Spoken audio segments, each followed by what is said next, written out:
বিপদকে সাধারণভাবে শাস্তি হিসাবে দেখতেই আমরা অভ্যস্ত। কিন্তু বিপদ কি সবসময় শাস্তি নাকি নিয়ামত? বিপদ নিয়ামত হলে কাদের জন্য নিয়ামত, কখন নিয়ামত, আর কখন সেটা নিয়ামত নয়? মুমিনের জন্য সেটা জানা অতীব জরুরি।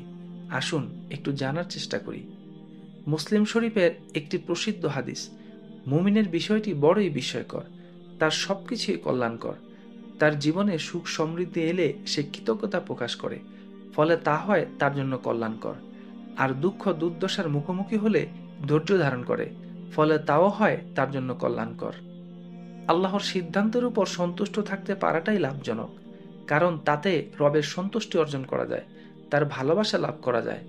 আল্লাহ কাদের ভালোবাসেন, আল্লাহ রাসূল সেটাকে খুব সুন্দরভাবে আমাদের জানিয়েছেন।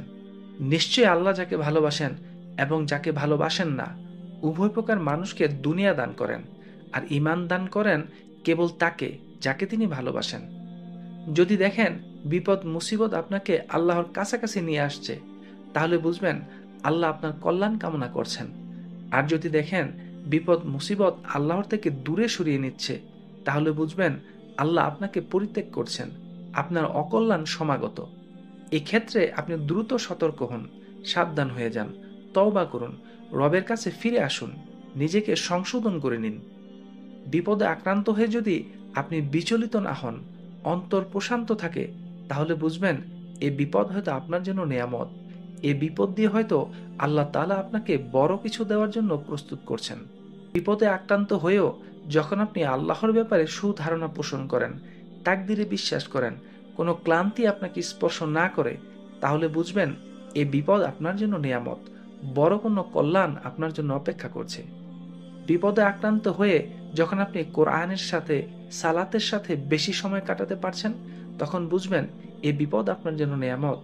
যখন দেখবেন আপনি কেবল আল্লাহর কাছেই কল্যাণ কামনা করছেন এবং তাকে ছাড়া আর কাউকে ভয় করছেন না, তখন বুঝবেন আপনি আল্লাহর রহমত, বরকত ও কল্যাণ লাভ করছেন। যখন দেখবেন বিপদে পতিত হওয়ার পরে দিনের খেদমতে বেশি সময় দিতে পারছেন, ধীর স্থির চিত্তে প্রশান্ত অন্তরে আল্লাহর শুকরিয়া আদায় করতে পারছেন, দুনিয়া বিমুখ হয়ে শুধু একমাত্র রবের মুখাপেক্ষী হচ্ছেন, তখন বুঝবেন এ বিপদ আপনার ঈমান পূর্ণতা দানের উপলক্ষ।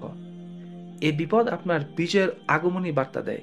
এ বিপদ আপনার চিরায়ত কল্যাণের নিদর্শন। এরকম বিপদে মুমিনের অন্তর খুশি হয়, কারণ সে জানে তার রব তাকে এ বিপদের মাধ্যমে কল্যাণ লাভের যোগ্য করে তৈরি করছেন। ইবনুল কাইয়িম রাহিমাহুল্লাহ বলেন, যে ব্যক্তি আল্লাহর কাছে তার মূল্য অনুধান করতে চায়, সে যেন খেয়াল করে আল্লাহ তাকে কোন ধরনের কাজে ব্যস্ত রেখেছেন। সবসময় আল্লাহর ব্যাপারে সুধারণা রাখুন, কেননা আল্লাহ রাসূল সাল্লাল্লাহু আলাইহি ওয়াসাল্লাম বলেছেন, বান্দা আমার প্রতি যেমন ধারণা রাখবে, আমাকে তেমনই দেখতে পাবে।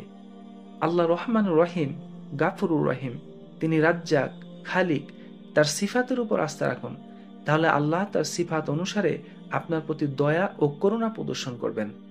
আল্লাহ আপনাকে ভালোবাসেন, এই অনুভূতি ধারণ করে বেঁচে থাকা কতটা সুখকর ভাবতে পারেন? আল্লাহর সকল সিদ্ধান্তের প্রতি সন্তুষ্ট থাকার নামই হলো আল্লাহ আপনাকে ভালোবাসেন। কারণ হাদিসের ভাষ্যমতে আল্লাহ তাআলা কেবল তাকেই ঈমানের দৌলত দিয়ে থাকেন যাকে তিনি ভালোবাসেন। বিপদে আপদে ধৈর্য ধারণ করুন, আল্লাহর প্রতি সুধারণা রাখুন, তার হিকমা এবং রহমতের উপর আস্থা রাখুন। যদি আপনি তা করতে পারেন, তবে বুঝে নেবেন আল্লাহ আপনাকে ভালোবাসেন। আপনার উপর আপতিত যে কোনো বিপদ আপনার জন্য নিয়ামত।